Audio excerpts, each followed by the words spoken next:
Hello everyone, this is Hariharan. In this video, we're going to see about downstream process of microalgae.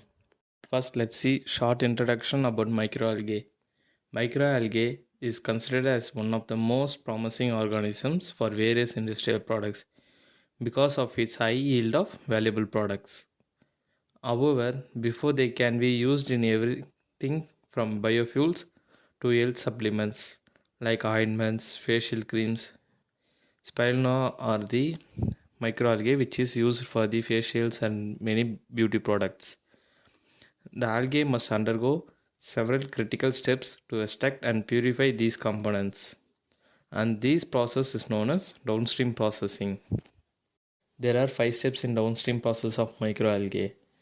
The first step is harvesting microalgae, and the second step is cell disruption.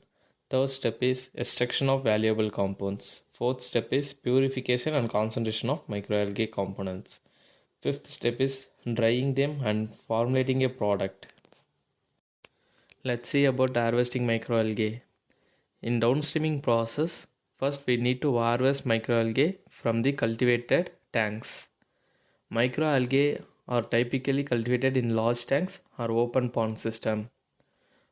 Once the microalgae are grown and reach their desired density, they are collected from the ponds.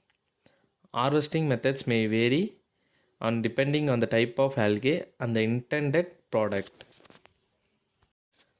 Next, let's see about methods of harvesting. There are 3 methods in harvesting of microalgae. First one is centrifugation, second one is filtration method, third one is flocculation method. In centrifugation method, microalgae are spun at high speed that causes the concentrated mass of microalgae to settle down the bottom of the container. In filtration method, a fine mesh filters are used to separate the microalgae. The next is flocculation method. In this method, a chemical or natural flocculating agents are added to the microalgae that helps to clump the algae together, which is easy to collect and separate the algae from the medium. The second step is cell distribution. After harvesting the microalgae cells must be broken to release their valuable intracellular components. This is done through the cell distribution method, and this step is very important to extract the lipids, proteins and other bioactive components present in the microalgae.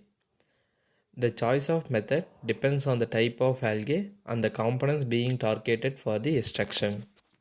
And methods of cell disruption are mechanical disruption, chemical lysis and thermal disruption.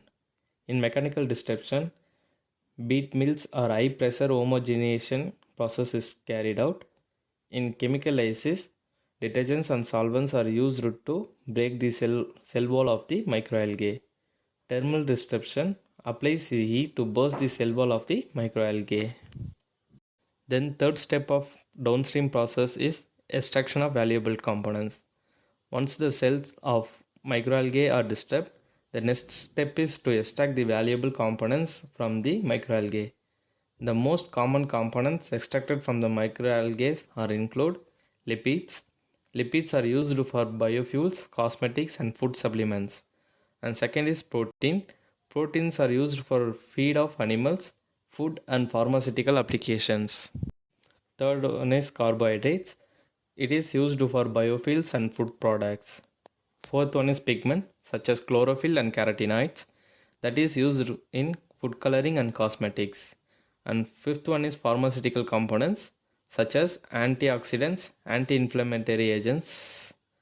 The extraction methods may vary based on the components targeted. And methods of extraction.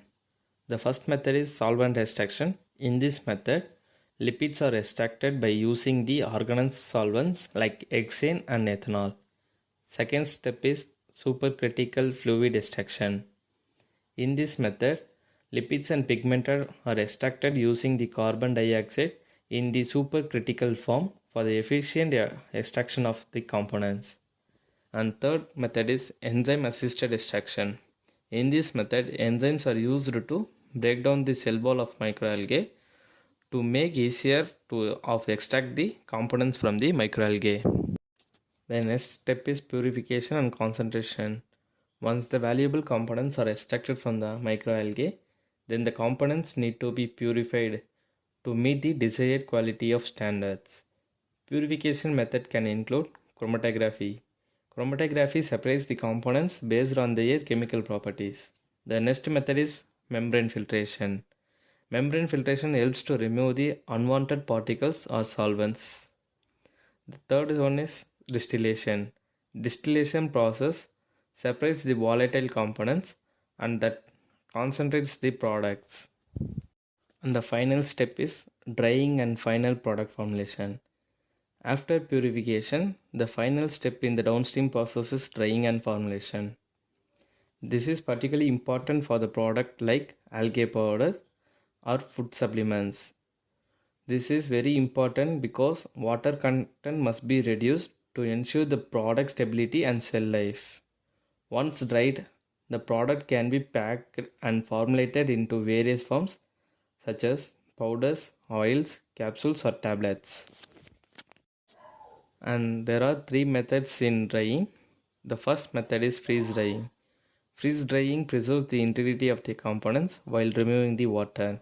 The second one is spray drying. Spray drying rapidly dries the algae, often used for food or supplement application. The third one is air drying. Air drying is a simpler method that is cost effective, but it is less efficient than the other two methods. Thank you for your patience listening to my video.